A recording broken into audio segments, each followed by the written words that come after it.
Prepare ಆಗ್ತಾ ಇದ್ದೀರಾ, KS ಕರ್ನಾಟಕದ ಮೇನ್ಸ್ ಹೇಗೆ ಪ್ರಿಪೇರ್ ಆಗಬೇಕು, UPSC ಮೇನ್ಸ್ನ ಹೇಗೆ ಪ್ರಿಪೇರ್ ಆಗಬೇಕು ಅದನ್ನೆಲ್ಲ ನಾನು ನಿಮಗೆ ಹೇಳ್ಕೊಡ್ತೀನಿ. ಯಾಕೆ KS ಮತ್ತು UPSCನೂ ಒಂದೇ ಪ್ಯಾಟರ್ನಲ್ಲಿ ಹೇಗೆ ಫಾಲೋ ಮಾಡಬೇಕು, ಯಾವ್ಯಾವ ಬುಕ್ಸ್ನ ಓದಬೇಕು ಅನ್ನೋದನ್ನು ಎಲ್ಲದರ ಬಗ್ಗೆ ನಾನು ಡೀಟೇಲ್ ಆಗಿ ನಿಮಗೆ ಎಕ್ಸ್ಪ್ಲೇನ್ ಮಾಡ್ತೀನಿ. ಇವಾಗ KS ಮತ್ತು UPSC ಸಿವಿಲ್ ಸರ್ವಿಸ್ನಲ್ಲಿ ಸಿಲೆಬಸ್ ಮತ್ತು ಮಾರ್ಕ್ಸ್ ಓವರ್ಲ್ಯಾಪ್ ಬಗ್ಗೆ ನಾನು ನಿಮಗೆ ಇಲ್ಲೇ ಹೇಳ್ತೇನೆ. ಆ್ಯಕ್ಚುಲಿ 2025 ನೋಟಿಫಿಕೇಷನ್ ತೊಗೊಂಡು ಬರ್ತಾರೆ ಅಂತ ಹೇಳಿದ್ದಾರೆ ಆಲ್ರೆಡಿ, ಹೌದಲ್ವಾ? ಹಾಗಾದರೆ UPSCಗೂ ಪ್ರಿಪೇರ್ ಆಗ್ತಾ ಇದ್ದೀರಾ, KSCಗೂ ಪ್ರಿಪೇರ್ ಆಗ್ತಾಯಿದ್ದೀರಾ. ಆ್ಯಕ್ಚುಲಿ UPSC ಯಾರು ಪ್ರಿಪೇರ್ ಆಗ್ತಿರ್ತಾರಲ್ಲ ಅವ್ರು ಆಲ್ಮೋಸ್ಟ್ ಜೂನ್ನಲ್ಲೇ ಸ್ಟಾರ್ಟ್ ಆಗಿ ಮಾಡಿರ್ತಾರೆ ಮೇನ್ಸ್ನ ಪ್ರಿಪೇರ್ ಮಾಡೋದು. ಯಾರು KS ಅಂತಲೇ ಓದ್ತಿರ್ತಿರಲ್ಲ ಅವ್ರು ಆಲ್ಮೋಸ್ಟ್ ಯಾಕಂದ್ರೆ ಲೇಟಾಗಿ ಸ್ಟಾರ್ಟ್ ಆಗುತ್ತೆ. ಯಾವಾಗ ಪ್ರಿಲಿಮ್ಸ್ ಕ್ಲಿಯರ್ ಆದರೆ ಅವಾಗ ಅವ್ರು ಪ್ರಿಪ್ರೇಷನ್ನ ಸ್ಟಾರ್ಟ್ ಮಾಡ್ಕೋತಾರೆ.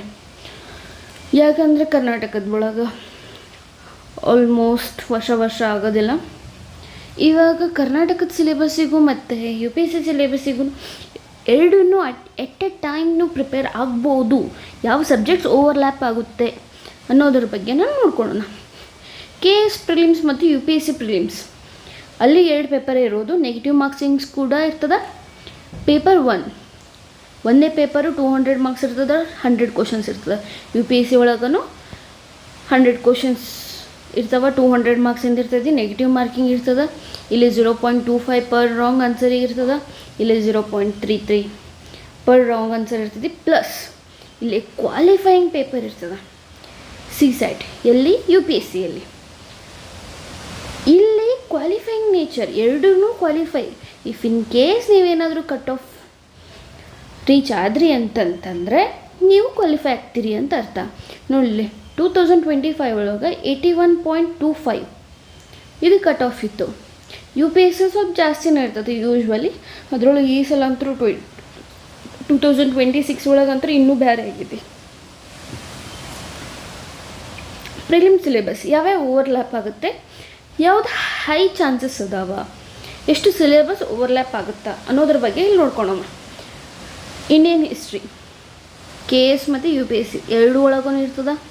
ಆದ್ರೆ ಇಲ್ಲಿ ಸ್ವಲ್ಪ ಕರ್ನಾಟಕದ ಸ್ಪೆಸಿಫಿಕ್ಕಾಗಿ ಸ್ವಲ್ಪ ನೀವು ಇಲ್ಲಿ ಓದ್ಕೋಬೇಕಾಗುತ್ತೆ. ಯಾಕಂದರೆ ಹೈಲಿ ಓವರ್ಲ್ಯಾಪ್ ಆಗೋ ಸಬ್ಜೆಕ್ಟ್ಸು ಸ್ಪೆಸಿಫಿಕ್ಕಾಗಿ ಕರ್ನಾಟಕ ಸ್ಪೆಸಿಫಿಕ್ಕು.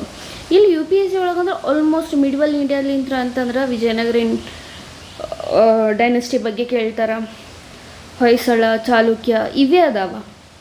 ವಿಜಯನಗರ ಅಂತೂ ಮೋಸ್ಟ್ ಇಂಪಾರ್ಟೆಂಟು UPSC ಒಳಗೆ. ಅದೇ ಸಬ್ಜೆಕ್ಟ್ಸೇ ಇಲ್ಲದಾವ. ಸ್ವಲ್ಪ ಏನಂದ್ರೆ ಜಾಸ್ತಿ ಒತ್ತಾಕಿ ಓದಬೇಕು. In Indian world and geography ಇಲ್ಲಿ ನೋಡ್ರಿ, ಇಲ್ಲಿ ಕರ್ನಾಟಕ ಸ್ಪೆಸಿಫಿಕ್ಕಾಗಿ ನೀವು ಓದಿದ್ರಿ ಅಂತಂದ್ರೆ ಇಲ್ಲಿ ಕಂಪ್ಲೀಟ್ ಆಗುತ್ತೆ. ಆಲ್ಮೋಸ್ಟ್ ಇಲ್ಲಿ UPSC ಸಿಲೆಬಸ್ಸೇ ಇರೋದು. ಬಟ್ KS ಒಳಗೆ ನೀವು ಸ್ವಲ್ಪ ಕರ್ನಾಟಕ ಸ್ಪೆಸಿಫಿಕ್ಕಾಗಿ ಓದ್ಕೋಬೇಕು. ಇಂಡಿಯನ್ ಎಕನಾಮಿ 2 ಸೇಮ್ ಐತಿ, ಅಂಥದ್ದೇನಿರಲ್ಲ. ಕರೆಂಟ್ ಅಫೇರ್ಸ್ ಸೇಮ್, ಸ್ವಲ್ಪ ಕರ್ನಾಟಕದ ರಿಲೇಟೆಡ್ ಯಾವ ಬರ್ತವೆ ನೋಡ್ರಿ ಮ್ಯಾಗ್ಝಿನ್ಸು ಅವನ್ನ ಸ್ವಲ್ಪ ನೋಡ್ಕೋಬೇಕು. ಕರೆಂಟ್ ಅಫೇರ್ಸು ಸ್ಟೇಟ್ ಬಗ್ಗೆ ನೋಡ್ರಿ, ಕರ್ನಾಟಕ ಸ್ಕೀಮ್ಸ್ ಬಗ್ಗೆ, ಬಜೆಟ್ಸ್ ಬಗ್ಗೆ. ಇಲ್ಲಿ ಏನಂತಂದರೆ almost India year book, Bharat ಆ ಥರದ ಬುಕ್ಸ್ನ ಇಲ್ಲಿ UPSCದವರು ಓದ್ತಾರೆ. ಸೇಮೇ, ಬಟ್ ಏನು ಅಷ್ಟೊಂದು ಹೈ ಚಾನ್ಸಸ್ ಇಲ್ಲ. ಕರ್ನಾಟಕದ ಬಗ್ಗೆನೇ ಸ್ಪೆಸಿಫಿಕ್ಕಾಗಿ ಕೇಳಬೇಕು ಅನ್ನೋದಿಲ್ಲ. But UPSC national level exam ಆಗೋದ್ರಿಂದ ಸ್ವಲ್ಪ ನ್ಯಾಷನಲ್ ಲೆವೆಲ್ಗಿರೋ ಕ್ವಶನ್ಸೇ ಕೇಳ್ತಾರೆ. ಜನರಲ್ ಸೈನ್ಸು ಎರಡೂ ಒಂದು ಹೈಲಿ ಓವರ್ಲ್ಯಾಪ್ ಆಗ್ತೈತಿ. Environment and ecology highly overlap ಆಗ್ತೈತಿ. ಇನ್ನು ಮೆಂಟಲ್ ಎಬಿಲಿಟಿ ಆ್ಯಂಡ್ ರೀಸ್ನಿಂಗು ಇಲ್ಲಿ ನೋಡ್ರಿ, ಇಲ್ಲೇ CSAT ಒಳಗೆ ಕವರ್ ಅಪ್ ಆಗುವಂಥ ಸಬ್ಜೆಕ್ಟ್ಸ್ ಅದಾವ. 80 ಕ್ವಶನ್ಸ್ ಬರ್ತಾವೆ, ಹೌದಾ? ಇಲ್ಲೇನಂತಂದ್ರೆ SSLC ಸ್ಟ್ಯಾಂಡರ್ಡಿಂದ ಅಷ್ಟೇ ಕೇಳ್ತಾರೆ, ಅಷ್ಟೊಂದು ಜಾಸ್ತಿ ಟಫಾಗಿಯೂ ಇರೋಂಗಿಲ್ಲ.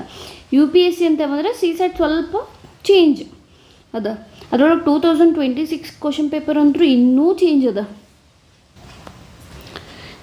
ಮತ್ತು ಅದು ಬಂದ್ರೆ Karnataka history, geography, Karnataka specific ನೀವು ಇಲ್ಲಿ ಓದ್ಕೋಬೇಕಾಗುತ್ತಾ.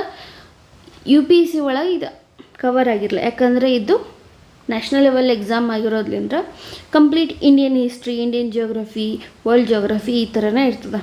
ಇಲ್ಲೂ ಕೇಳ್ತಾರೆ ಜಿಯೋಗ್ರಫಿ ಒಳಗೆ, ಇಂಡಿಯನ್ ಜಿಯೋಗ್ರಫಿನೂ ಕೇಳ್ತಾರೆ, ವರ್ಲ್ಡ್ ಜಿಯೋಗ್ರಫಿನೇ ಕೇಳ್ತಾರೆ. ಬಟ್ ಕರ್ನಾಟಕ ಸ್ಪೆಸಿಫಿಕ್ನ ಸ್ವಲ್ಪ ಕವರ್ ಅಪ್ ಮಾಡ್ಕೋರಿ.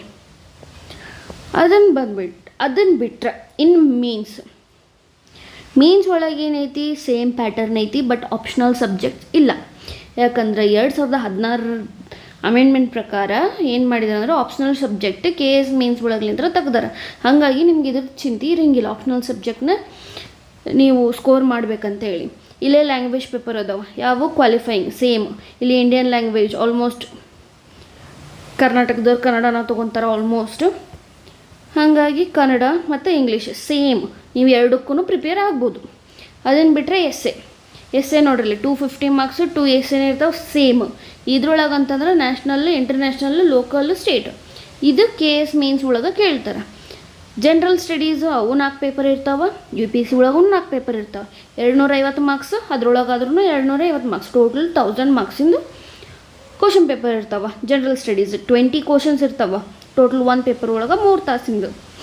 ಇನ್ನು ಆಪ್ಷನಲ್ ಸಬ್ಜೆಕ್ಟಿಂದ ಅಂದರೂ ಚಿಂತೆನೇ ಇರಲ್ಲ. KS ಮೀನ್ಸ್ ಒಳಗೆ ಇದ್ರೊಳಗೆ UPSC ಮೀನ್ಸ್ ಒಳಗೆ ಅಂದ್ರೆ ಸ್ವಲ್ಪ ಆಪ್ಷನಲ್ ಪೇಪರಿಗೆ ಜಾಸ್ತಿ ಇಂಪಾರ್ಟೆನ್ಸ್ ಕೊಡಬೇಕಾಗ್ತೈತಿ. ಇನ್ನು total merit ranking total marks ಬಂದುಬಿಟ್ಟು ಎಸ್ಸೆ ಪ್ಲಸ್ GS1 2 3 4 ಇವನ್ನಷ್ಟು ಸೇರಿಸಿ 1750 ಮಾರ್ಕ್ಸ್. ಇನ್ನು UPSC ಮೀನ್ಸ್ ಒಳಗೆ ನೋಡ್ರಿ 1750 ಮಾರ್ಕ್ಸ್. ಯಾವ್ಯಾವು? ಎಸ್ಸೆ, GS ಮತ್ತು ಆಪ್ಷನಲ್, ಇವು 3 ಸೇರಿ. ಇಂಟರ್ವ್ಯೂ ಒಳಗೆ ನೋಡ್ರಿ ಇಲ್ಲಿ ಫಸ್ಟಿಗೆ 200 ಮಾರ್ಕ್ಸ್ ಇತ್ತು, ಇವಾಗ 25 ಮಾರ್ಕ್ಸಿಂದು ಮಾಡ್ಯಾರ.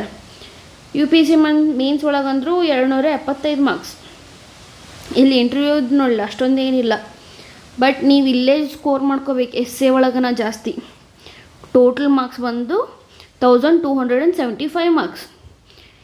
UPSC ಮೀನ್ಸ್ ಇದು ನೋಡ್ರಿ 2025 ಮಾರ್ಕ್ಸ್.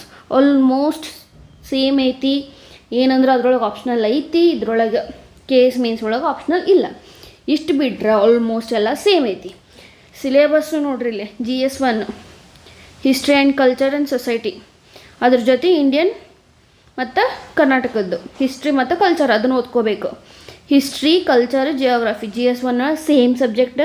GS2 ಅಂತ ಬಂದರೆ governance, polity, social justice, IR. ಇಲ್ಲೂ ನೋಡ್ರಿ governance, polity, social justice, IR ಇವ ಸೇಮ್ ಅದಾವ. GS3 economy, science and technology, environment, security, ಇದ್ರೊಳಗೂ ಸೇಮ್, ಯಾವುದು ಚೇಂಜಸ್ ಇಲ್ಲ. ಎಥಿಕ್ಸ್, ಇಂಟಿಗ್ರಿಟಿ, ಆ್ಯಪ್ಟಿಟ್ಯೂಡು, ಇದ್ರೊಳಗೆ ethics, integrity, aptitude same subjects ಅದಾವ. ಎರಡೂ ಒಮ್ಮಾಕ್ಲೇನ ನೀವು ಪ್ರಿಪೇರ್ ಆಗ್ಬೋದು, ಇಲ್ಲಿ ಯಾವ ಚೇಂಜಸ್ಸು ಇಲ್ಲ. ಇನ್ನೂ ಹೇಳಬೇಕಂದ್ರೆ KSನ ಆರಾಮಾಗಿ ನಾವು ಕ್ವಾಲಿಫೈ ಮಾಡ್ಕೋಬೋದು. ನಾನು ಮೀನ್ಸ್ ಪೇಪರ್ನ ಚೆಕ್ ಮಾಡ್ತೀನಿ. ಆಲ್ಮೋಸ್ಟ್ ಎಲ್ಲರಿಗೂ ಏನು ಇಂಪಾರ್ಟೆಂಟ್ ಅಂತಂದರೆ ಇಂಟ್ರೋ, ಕನ್ಕ್ಲೂಷನ್, ಇವು 2 ಇಂಪಾರ್ಟೆಂಟ್ ಇರ್ತದೆ. ಯಾಕಂದ್ರೆ ಅಟ್ರ್ಯಾಕ್ಟ್ ಮಾಡ್ಕೋಬೇಕು. ಒಂದು ತಕ್ಷಣ ನೋಡಿದ ತಕ್ಷಣ ಇಂಟ್ರೋ ಅಟ್ರ್ಯಾಕ್ಟ್ ಆಗಬೇಕು. ಆ ಥರ ಕ್ವಶನ್ಸಿಗೆ ಆನ್ಸರ್ ನೀವು ಬರೆಯಕತ್ತೀರಿ ಅಂತಂದ್ರೆ ನಿಮಗೆ ಮಾರ್ಕ್ಸ್ ಬರೋ ಸಾಧ್ಯತೆ ಜಾಸ್ತಿ ಇರ್ತೈತಿ. ಇನ್ನೊಂದು ಏನಾದರೂ ಪ್ರಾಕ್ಟೀಸ್ ಬೇಕು, ಡಿಸಿಪ್ಲಿನಾಗಿ ಪ್ರಾಕ್ಟೀಸ್ ಮಾಡಿರಿ. ನೀವು UPSCನೂ ಕ್ಲಿಯರ್ ಮಾಡ್ಕೋಬೋದು, KSನೂ ಕ್ಲಿಯರ್ ಮಾಡ್ಕೋಬೋದು. ಕನ್ಸಿಸ್ಟೆನ್ಸಿ ಬೇಕು, ಡಿಸಿಪ್ಲಿನ್ ಬೇಕು. ಓದ್ರಿ. ಎಕ್ಸಾಮ್ಸ್ ನೋಟಿಫಿಕೇಷನ್ ರಿಲೀಸ್ ಮಾಡಕತ್ತಾರ, ಓದ್ಕೋರಿ. Thank you. ಫಾಲೋ ಮಾಡಿರಿ, ಸಬ್ಸ್ಕ್ರೈಬ್ ಮಾಡಿರಿ, ಶೇರ್ ಮಾಡಿರಿ.